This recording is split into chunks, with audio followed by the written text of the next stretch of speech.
The job of the olive tree, who is Enoch, Elijah, John the Baptist, and now, as we know from our studies leading into this, is Elijah who is to come, who will be here right now to usher in the return of Christ.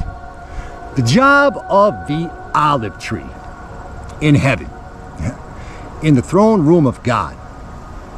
It's such a beautiful thing to think about. I was really pondering it just before I hit record on this video of how the olive tree really works and the existence of the olive tree in the throne room of God since before creation. It's just mind-boggling to me. It's absolutely mind-boggling that the spirit of something in God's throne room himself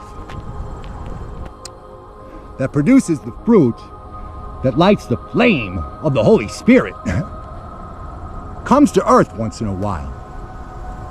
It's mind-boggling. And so his job in heaven, when the spirit of the olive tree, the greater of the two olive trees that light the lampstand and the seven flames that are God's eyes on the whole earth and that light the throne room of God, has always been, since there was a throne room of the Father, has always been to fill that lampstand. So he has light in his throne room so he can operate, so he can see.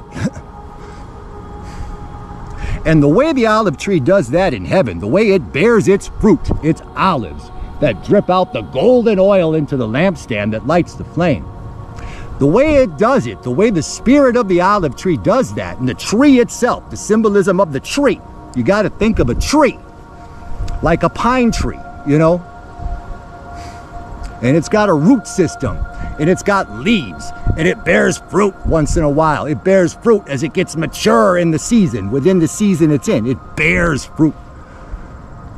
But it needs things for that in the throne room. It needs the soil. It needs the minerals of the soil to grow. It needs water. And it needs light for the leaves to grow, to eventually mature, for the tree to mature enough to bear the fruit that's needed to light the candle, to light the lampstand. And those three things in heaven, when I really think about them and the symbolism of them, I'm like, well, where does the light come from then, Father? Where does the light that helps the two olive trees grow come from? When the light is the candle flame, and there's no candle flames, there's no seven flames without the golden oil. He said, it's my face, the face of the Father that helps the leaves grow and mature. The face of the Father that has been helping the trees grow. That's the light. But it also needs water. It needs water. And I'm like, what's the water, Lord, in heaven that helps the trees grow? And I'm like, do angels water it? How does that work? And I don't have a clear picture on that yet, but it's important. And the same thing underground with the root system. What is it about the soil necessarily in the throne room for the roots of those olive trees, those glorious golden olive trees that put out the golden oil? What is the soil in the throne room of heaven? These are the things I ponder. And then I think about how trees in a forest, how their root systems are all connected. They're almost like one organism. They're one creature in a way, because they're all connected. And I'm like, well, so then the two olive trees would be the same way. And they get strength and disease off of each other, because their roots are also connected. So they're also growing in and of themselves. They're connected.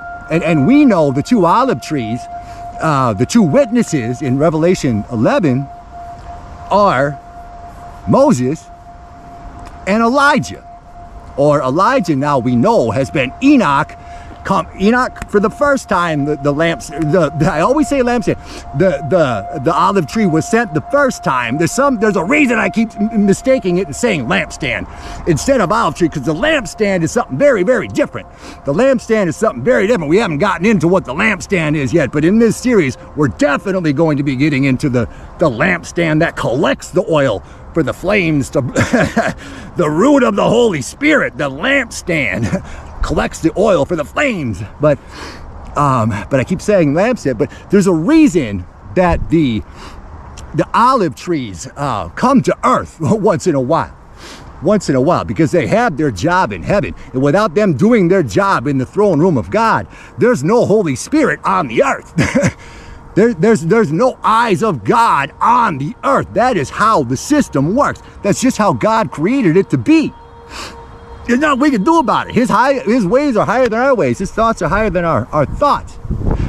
But the lampstand that is Enoch, Elijah, John, and Elijah who is to come, that lampstand gets sent to earth at the most key times in human history. Every single time. Because that golden oil that the spirit of the lampstand has, that manifests in the person of Enoch, Elijah, John the Baptist, and Elijah who is to come, that manifests in him, that same spirit. It's not people like them, it's the same spirit. It's the spirit of the lampstand, of the olive tree, the spirit of the olive tree. That's physically manifesting on earth in these key times. And so Enoch came to bring the oil to earth back in a time where Nephilim were everywhere and devouring the entire earth. Literally 2.131 miles tall. They actually were. I double checked this morning. Devouring the earth. And it was 2 generations away from the whole earth being flooded with Noah. And so Enoch had to come in, being the only righteous, truly connected to the Father, because of course he was, because he was an olive tree. He is an olive tree in heaven.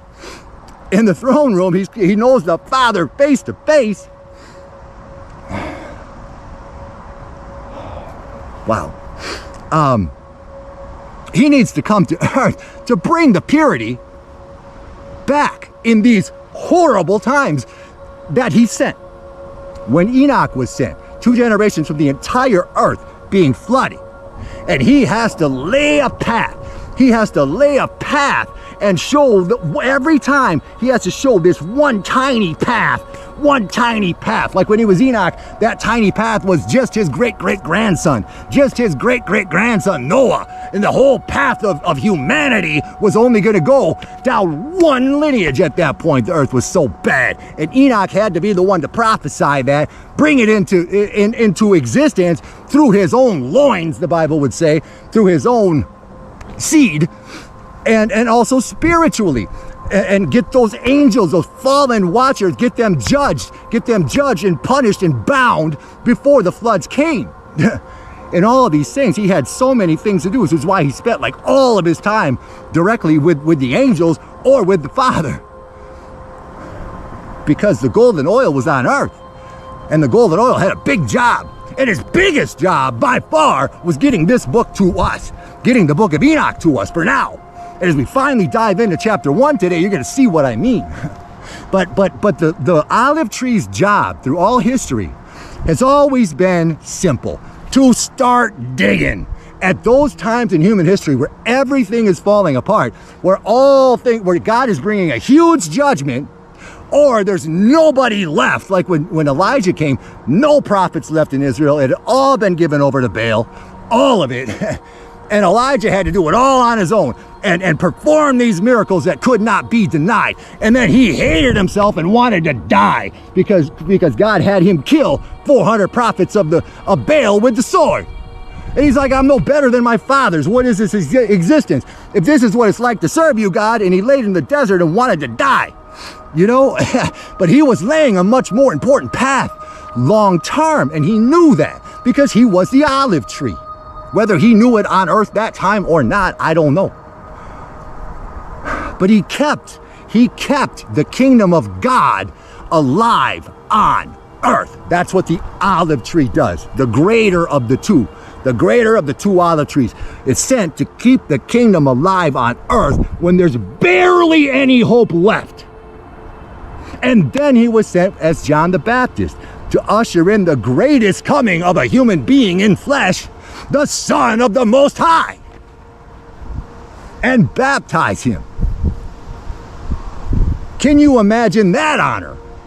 But then even as John the Baptist, the olive tree at the end of his whole ministry doubted everything he did.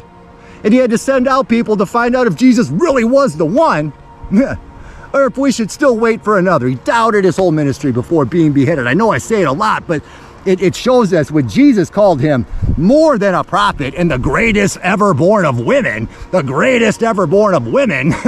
When Jesus said that, it's important to understand that in the eyes of God, the greatest born of women, the olive tree come to earth, still had doubts.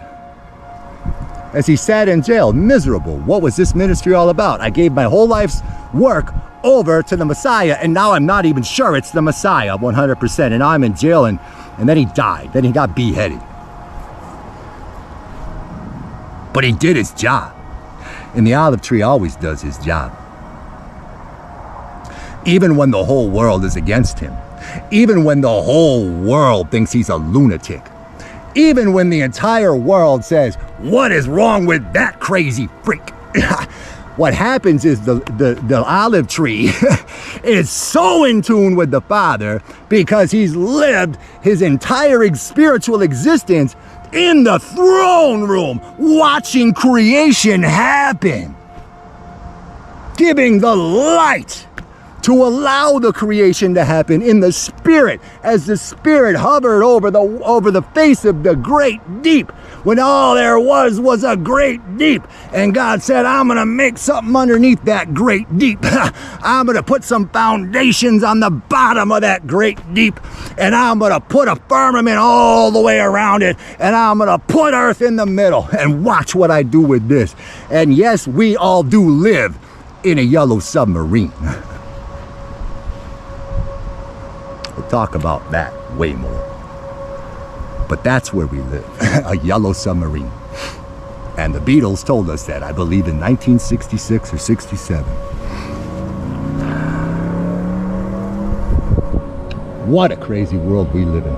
But the olive tree, he just stays focused on the mission that the Father has for him. And so the biggest mission he had from the time he wrote the book of Enoch was to make sure that at the end of it all, before final judgment came, the generation alive at that time would know exactly what the earth was before the flood, and then exactly what judgment was coming to them. And that's why he wrote it. And he knew he had to keep 100% faith that this book would be the only surviving book from pre-flood times in existence, and that it would go through Noah, his lineage, which then Noah added to it, Methuselah added to it, and there was other additions to it, but his writings, that he knew his writings, and he knew what was coming at the end of it all. And I'm sure he knew that he was the olive tree when he was Enoch, and that he would be back now. And so he was really writing a letter to himself. He was time traveling in a way. If you want to look, he was totally time traveling. He's like, I know I'm going to be alive then because I'm the lampstand. If he was so close to God, if he was so close to the Father that he was interceding to the Father for the fallen angels and their petitions. And then, by the way, it was hilarious the way God rebuked the angels. When Enoch, we'll read this, when Enoch comes to him with their petition, say, please forgive us for mating with human women. Oh, we know we ruined the world, but oh, we're so sorry, we don't want judgment. And the first thing God says to Enoch, it says, good, not exactly like this, but we'll read it later. He says, you go tell them this, you should be petitioning for men, not men for you. So right off the bat, they're going to know this judgment ain't going to go well, right? But he's been so close to God that he intercedes. He interceded for angels. So yeah, he knew that he was going to time travel. He would be sent back for this time. So he was writing the letter for himself, ultimately, in a way that he knew, because it's so simplistically written compared to Revelation. It uses similar symbolism at times, but it's so simplistically written so that we could understand it in this time. He would have written it for the future olive tree, 4,000 or 5,000 years later to understand it. In the degraded version of humanity that we now are, as I've been covering in this series. I know I'm packing a lot in here already, and we haven't even started reading. So that's the job of the olive tree, and it's the job of the olive tree right now. And this time, though, will be different. And this time, I strongly believe, is the first time both olive trees, Elijah and Moses, or Enoch, Enoch and Elijah and Moses, the lesser of the two olive trees in the throne room, are both on earth at the same time, ever in human history, because we're at the most key time in human history. Why wouldn't the most key players in the kingdom of God be here right now when all the key players in the kingdom of Lucifer are here? The players in the kingdom of God are here. How can we not see this? How do we not think? We know all the craziness of the world and all the evil people, and we know who the beast is because I've told you 1,000 times, and I know who the false prophet is. I just haven't quite said it yet, but I basically have. And all the players are here to play out the end times. Don't you think God sent his too? To play this out? Of course he did. And our only job is obedience. It's our only job. Moment by moment, obedience. And so the whole thing can play out in the favor of the Almighty. He doesn't do it automatically, and Enoch could not be more clear about that. He wanted you to hear that. I was talking to a guy named Andrew on the phone this morning. I may have mentioned him one other time on a video, I don't remember, but he's from Indiana, and I guess he came across my channel some time ago, over a year ago, I think. And he can comment below to give you some more details on what I'm going to tell you. Maybe he can help me out. But he's done so much in my ministry, for my ministry, behind the scenes. And I feel so ungrateful sometimes because he's doing kind of all the heavy lifting on. So I started about a year and a half ago on Reddit. And I've never used Reddit. I've never known much about it. But I just started a subreddit all on my own. And I called it End Times Saints. End Times Saints. And all I ever do on there, when I remember, is just pop on there real quick and I'll post a link to my most recent video. And everything else, for the most part, that you'll see on there, Andrew has posted. And he's got a wonderful ministry that he's doing from his home, online ministry. And you, again, Andrew, you can tell more about that in the comments. I know I gave him a little heads up I'd be mentioning him in this video, but he's so important to this ministry because he has taken, when he saw I was doing the Reddit thing with the End Time Saints, I'm not sure how he found that, but he kind of ran with it and he started bringing people into it, you know? And I was like, well, this is cool. And so I made him a moderator, and now he just kind of runs that. And I just jump in and dump a link of my videos once in a while. But, you know, he's trying to figure out his role in the kingdom. He's trying to figure out, you know, what role do I play? I know God's put me in a place, in a position where I really need to be serving. And it's kind of by default, I have to right now. And so he's like, but I don't really, you know, I don't feel like I'm doing enough, kind of like we all feel in a way. And I explained to him something that God told me the other day, and it's in relation to the olive tree. And what the olive tree's ultimate job is. We know his intent when he's sent to earth, and but what he actually physically has to do. And God compared it in my mind to building a house. Okay, so at the end of the age, we need to build a house. We need to build the kingdom. So let's say a castle. We have to build a castle, right? To bring together all of the elect of earth right now, all of the elect together to once again understand, to begin with, who God actually is. Before we know what we need to do, we need to know again who he is. Bring the hearts of the fathers to the children to the fathers, to bring back the purity. So we have to understand who he is first, before anything can start to get built. First, we need to have the foundation built. And that is the job of the olive tree. That is the job, to dig. And he showed me this in a kind of a spiritual vision. The basement digger. You're the foundation digger. You got to do all the dirty work. You know, the one who comes as the olive tree has to do all the dirty work to get things going in the right, to get things even set up so anything can be built on top of it. He'll never do the building at all. And it'll take him a long time to dig that basement with a shovel all by himself and do all the concrete the right way all by himself and make sure it's stable enough all by himself before a house can ever be built. And then he might sit there for a while and see, my basement's done. Where's all the other workers? Where's all the other workers? Where's the plumbers? Where's the electricians? Where's the carpentry guy? Where's the, you know, the 800 other people it takes to build a house? I built this foundation. I spent all this time doing it, and nobody cares. Nobody's coming to build the house, he'll say. You know? And God said that's what it'll be like for the olive tree. But then what'll happen is the other people that play their roles within building the house, they're kind of, after all the time it took to build the foundation as one person, they're all going to kind of come in real quick at the end and put it all together to build the complete body of elect, so that when Christ returns, everything's good. But the olive tree has to dig the basement. The worst job. The dirtiest job. The job that gets really no thanks. Nobody even wants to go down into the basement. Nobody wants to deal with the basement unless you're going to finish it and make it look nice. The basement's just a bunch of concrete. That's boring. But without the basement, there's no house. Without the foundation.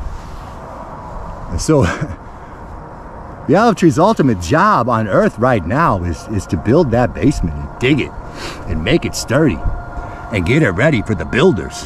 And the builders, God said, the builders will show up all of a sudden on one random day unexpectedly, and you'll see the house start to go up.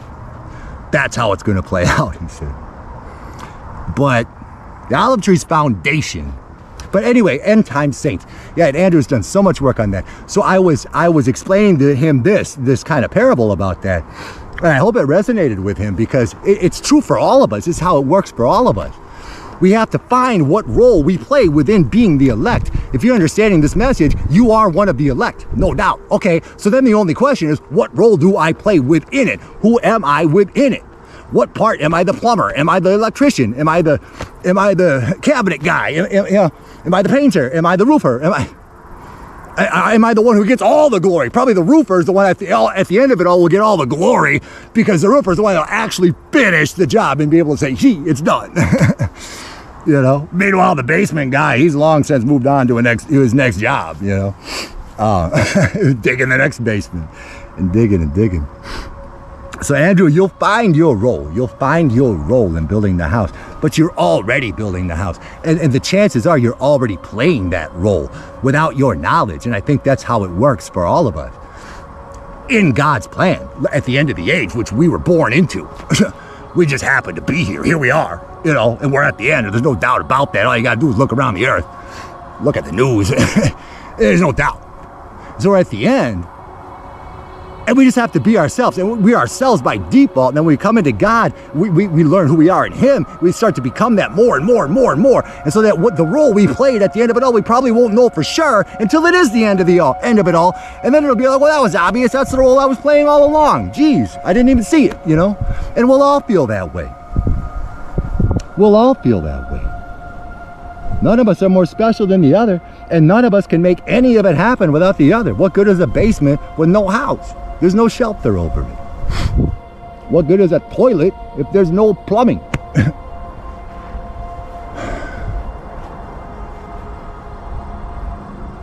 We really need to focus on these things, because the enemy is real serious, and so do we need to be. So we're going to begin reading today, finally. 23 minutes into this video. Jeez. I'm gonna finish reading Andy McCracken's intro, and then we'll get into chapter 1 as much as we can, so this video doesn't get too long. So the conclusion of his intro says, condition of the text. I believe the text to be in good condition generally. It seems to be almost complete, with a beginning and an end, and it is self-consistent.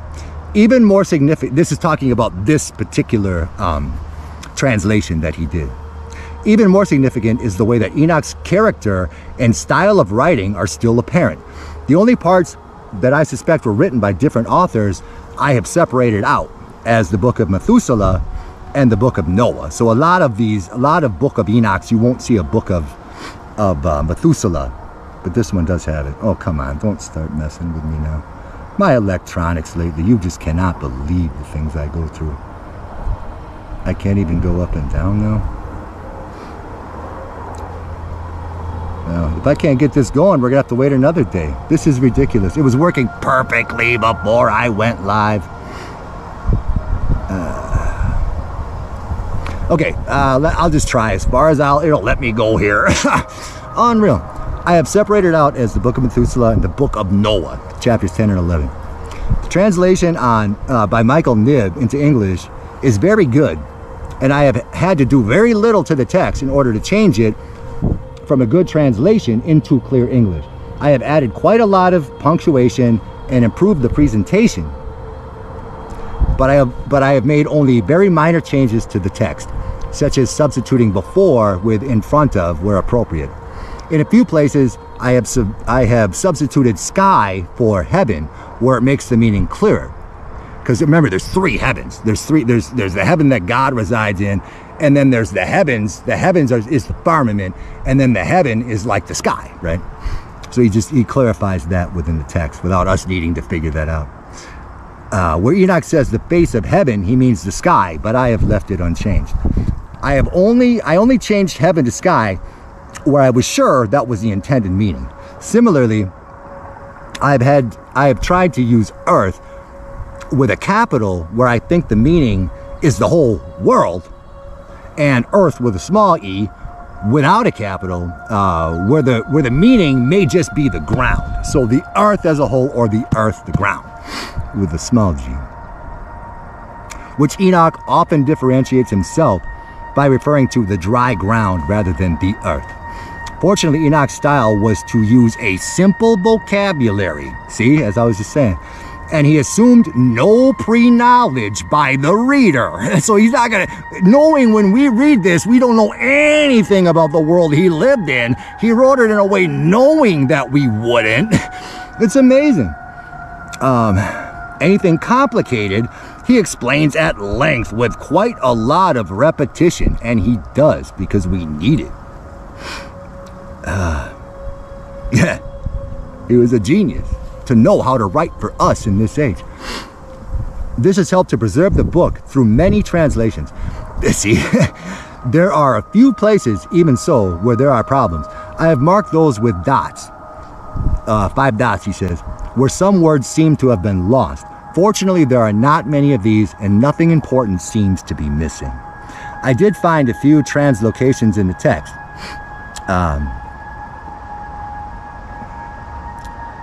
Methuselah's book had been inserted near the back. Noah's book and the storehouses had been inserted into the third parable. Part of the prophecy of the 10 weeks was in the wrong order. I have kept the Ethiopian chapter and verse numbers in all cases. So let's just use these chapter and verse numbers. Once I start getting copies of this out to you guys so you can download this copy and read along with me at home, we'll use the chapters and verses of this when we're quoting like we do with scripture, you know, Mark 7, chapter 2, right? So we'll do that on here. So that any changes to the order of presentation can easily be seen. I have split the book into sections where there seems to be a natural break and given each one a title. I inserted Noah and Methuselah's work into the middle where there seems to be a major break in Enoch's book. Okay?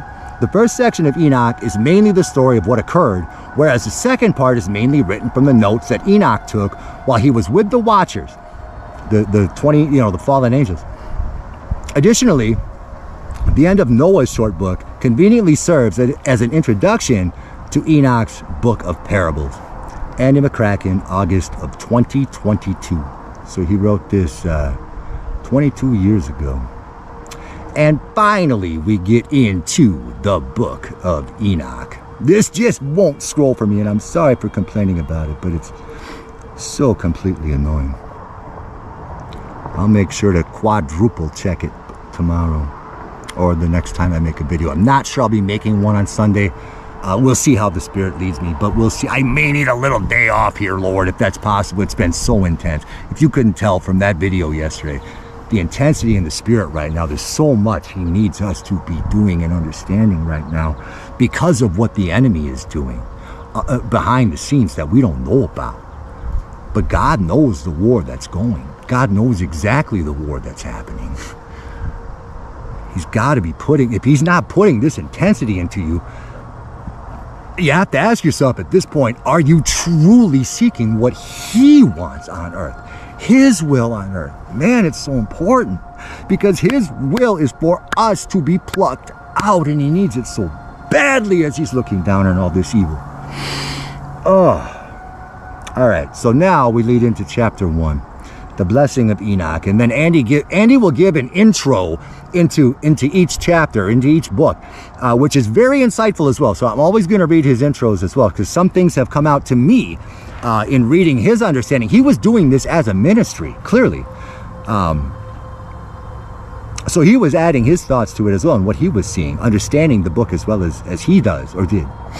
This section of Enoch's introduction to the book. This section is Enoch's introduction to the book. At 1.2, he explains how the angels or watchers showed him a vision of the future. At 1.5, the watchers are mentioned. Here, Enoch means the runaway rebel watchers who came to live in his area. This is described in section 3. In the Bible, Genesis 6 verse 4, the descendants of the watchers are described as giants or Nephilim, and they may have been bigger than the local people, as we've talked about. Enoch describes them as giants. 7.2, Andrew Collins' investigations suggest that a race of unusually large people did once exist. See his book, From the Ashes of Angels, which I'm not familiar with. The main theme is that of destruction. God is going to clear away the sinners so that good people can have peace. This is the flood of Noah, which was still some way off when Enoch wrote the book, although there are details of a second end later in the book, he says. Yeah, the whole book was written for the end, as you'll see, because when Enoch started writing, that is his entire introduction. He's like, "What's up? My name is Enoch. Hello, future. I'm here, and this is what you need to know." This is what you need to know. And so we will start with the words of Enoch. Chapter 1, the blessing of Enoch. These are the words of the blessing of Enoch, according to which he blessed the chosen and righteous who must be present at the day of distress, which is appointed for the removal of all the wickedness and impious. That's now. And that's exactly who he's talking about. And he gets more clear about that. And Enoch began his story. Or I like it how it says in the other version. Enoch took up his parable, it says, and said, "There was a righteous man whose eyes were opened by the Lord, and he saw a holy vision in the heavens, which the angels showed to me. And I heard everything from them, and I understood what I saw. But not for this generation," he says, "but for a distant generation that will come." Hello, he says, I'm writing to you. "Concerning the chosen, I spoke, and I uttered a parable concerning them. The Holy One and Great One will come out of his dwelling, and the eternal God will tread from there upon Mount Sinai, and he will appear with his host, the host of heaven, the heavenly host, and will appear in the strength of his power from heaven." Mount Sinai, that's where he appeared to Moses, to the other olive tree, to Moses, and gave Moses the law on Mount Sinai. And the Father will return one day. He said the Father will come to Mount Sinai and appear with the host, with strength and the power of heaven. And all will be afraid, and the watchers will shake, and fear and great trembling will seize them up to the ends of the earth. And the high mountains will be shaken, and the hills will be laid low, and will melt like wax in the flame, just as Revelation describes. When the Father shows up, everything melts away. The heavens and the earth melt away. And the earth will sink. The earth will sink. Yeah, we all live in a yellow submarine. The earth will sink, and everything that is on the earth will be destroyed. And there will be judgment upon all, and upon all the righteous. But for the righteous, he will make peace, those written in the Lamb's book of life. He doesn't say that, but that's what Revelation tells us, right? He will make peace. And he will keep safe the chosen, and mercy will be upon them. They will all belong to God and will prosper and be blessed. And the light of God will shine on them. Just like we learned in my entire channel, but in a film in the clouds, where I talk about when he comes, finally the Father shows up again. And everything melts away, and then in the New Jerusalem, his face lights the entire 1,500-mile cube. And that's exactly what Enoch said will happen. And behold, he comes with 10,000 holy ones, the angels of heaven, to execute judgment upon them and destroy the impious, and to contend with all flesh concerning everything that the sinners and the impious have done and wrought against him. So he's getting our attention right up front, letting us know of the final judgment of God, that he knew by the time we read this, we'd be able to marry it to other prophecies that would point us in the same direction of understanding, right? Hold on a second. This bug keeps, I don't know if he's been walking across there or not, but if you can see it, a little ant keeps walking across my camera there. I mean, isn't that a beautiful introduction? It really is. Because he wants us to know that he knows what we're living through. He sees what we're seeing already. He's seeing it in his age. And understanding the evil of the age he was in. See, we're still dealing with what he was dealing with. He was dealing with the Nephilim. He was dealing with these 2.131 mile tall human angel hybrids that were destroying the earth completely. But he'll teach us later that those turned into the demons now, the literal demons that haunt the earth to this day. They've never left. They were killed, but their spirits never left, and they still torment the earth and run all the systems of the earth under the direction of Lucifer, the offspring of the fallen angels. And we're going to learn so much about who they are throughout this series.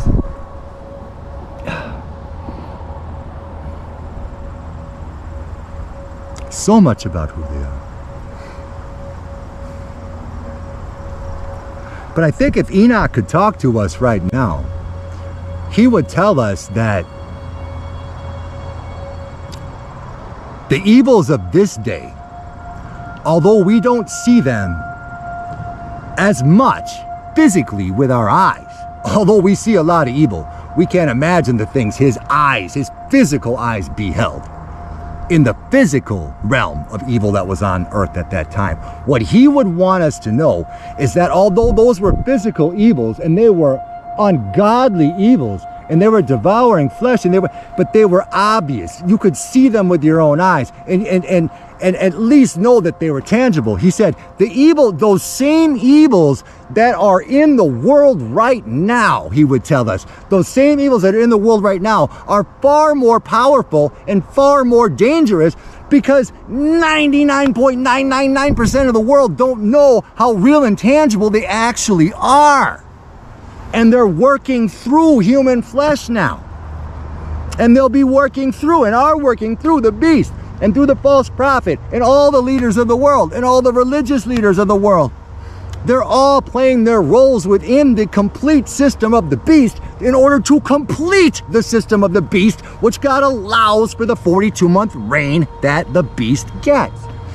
And Enoch would tell us that this time is far more evil than the time of the flood. Because when the flood happened, there was still one righteous that could carry on the lineage of mankind. But this time, God has to come back and finally judge it all. And start all over with the next age, the millennial reign, for the saints of this age who overcome.